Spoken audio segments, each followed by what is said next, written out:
nolosha ayaa sii socota ama waxa ay noloshu wadan doontaa iyada oo ay casharo adag tahay noloshu hadbawad iyo xaalada xanuun badan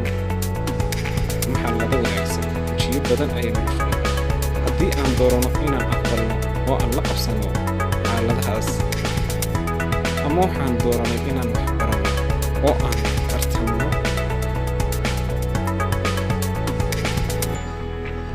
rajaxumo ma beddelayso xaqiiqda aad dooratay adigu rajadu mar walba waa inay wanaagsanaataa sidaa awgeed daruufaha qofna kuma ammaana ama kumaba wanaagsana maxaa yeelay daruufuhun ognahay inay adag yihiin u daa nolosha go'aankeeda ha qaadato waxyaabaha ay keenayso adigu taasi kuma qusayso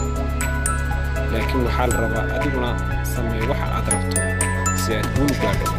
fadlan noo subscribe garay fiidiyoga ku xiga si aad u aragto